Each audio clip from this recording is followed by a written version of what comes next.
हूं सुमैया अंसारी और आप देख रहे हैं यूथ कॉर्नर। नारायणपुर थाना क्षेत्र के एकलौते पुत्र की हत्या, शव को तालाब में फेंका, चौकी इंचार्ज नहीं कर रहे कोई कार्यवाही। राजू चौरसिया उम्र 30 साल, ग्राम अजीतपुर, चौकी नारायणपुर का निवासी है। शुक्रवार की देर शाम राजू का शव बरईपुर कैलाश मंदिर के पास स्थित तालाब में मिलने से गाँव में सनसनी फैल गई।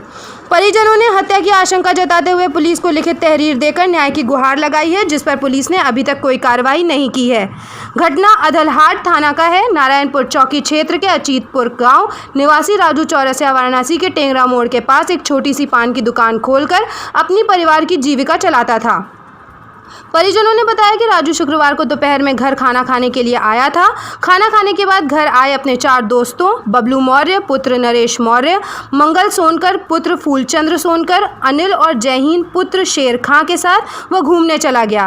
कुछ देर बाद चारों दोस्त राजू के घर कहकर चले गए कि राजू तालाब में स्नान कर रहा है। कुछ ही देर बाद पता चला कि राजू तालाब में डूब गया है। जानकारी होते ही गांव में अफरा तफरी मच गई और ग्रामीणों ने तालाब में जाल वगैरह फेंककर शव को ढूंढना शुरू कर दिया।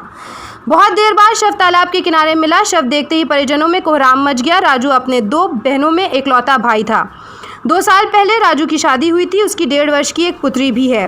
मृतक की बहन ने बताया कि राजू भैया को अच्छी तरह से तैरना आता था। क्या कोई पैंट शर्ट पहने हुए भी तालाब में नहाता है? और उनके शरीर पर कई सारे घाव लगे हुए थे।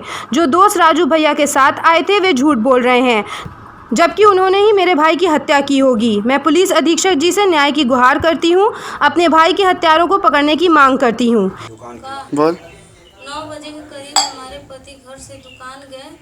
दुकान पे उनके साथ 4 दोस्त मिले। चारों उनको लेकर घर आए। घर पे आए तो उन्होंने कहा कि हमारे 4 दोस्त आए हैं, मैगी बना दो।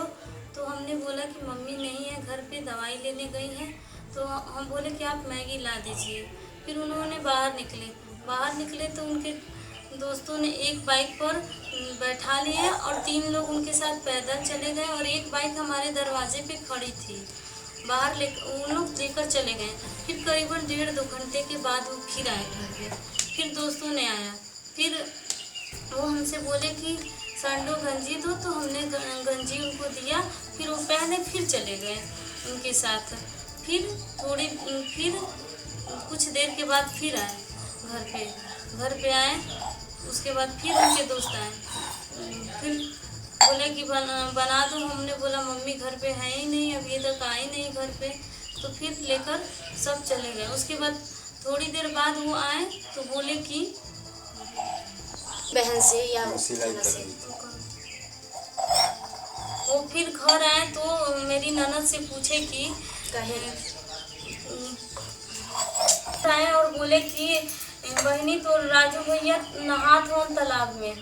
तो पूछी हमारी ननद पूछी कि कौन से तालाब में। वो लोग घबराते चले गए, बाइक स्टार्ट किए और चले गए, कुछ भी नहीं बताया। फिर 5 ही मिनट में गांव वालों ने हल्ला किया कि राजू डूब गए। फिर हमारे घर वालों ने गए, वो तीनों आए, 2 आए, एक बाइक लेकर आए और एक बाइक पहले से ही खड़ा था और बोले कि बहनी राजू भैया इस पोखरे में नहा रहे हैं। जब हमने पूछा कि किस पोखरे में, वो सब कुछ भी नहीं बताया और चले गए घबराहट की मारे। उसके बाद गांव के कुछ व्यक्ति आए और बोले कि क्या भैया हैं घर पे? हमने बोला नहीं, अभी 10 मिनट हो रहा है, घर से गए हैं। तो वो सब बोले कि राजू डूब रहा है। इसके बाद जब हम वहाँ पे गए तो वहाँ पे देखे हमारी फैमिली से पहले ग्राम प्रधान और पुलिस और गांव के कुछ लोग वहाँ पहले से ही मौजूद थे। जब 100 निकल कर भैया मृत्यु घोषित हो गए थे, आए हम लोग घर पे। जब हम उन लोगों को आंखों देखा, 3 बार वो सब ले भी गए हैं और जाते समय ये बात भी बोले हैं कि भैया डूब रहे हैं, बताए नहीं। अरे भैया नहा रहे हैं, बताए नहीं। उसके बाद वो सब चले गए और जब हम थाने पे गए हैं तो मेरा कोई सुनवाई नहीं हो रहा है। बोल रहे हैं कि रिपोर्ट का इंतजार करो। हमारा FIR दर्ज नहीं कर रहे हैं। और चारों से कोई बयान नहीं मिला। और हम चारों पे आंखों देखा, हमें उन पे शक है। शक क्या, हम आंखों देखा बता रहे हैं को ले भी गए हैं और कह भी रहे हैं। हाँ, हत्या किए हैं और हत्या किए हैं। हमारे भैया का पूरी बदन ब्लैक हो चुकी थी 15 मिनट। ये खास रिपोर्ट थी मिर्जापुर से पुनीत सेन की। आज की खबर में बस इतना ही। ऐसी खबरों को देखने के लिए जुड़े रहें यूथ कॉर्नर के साथ।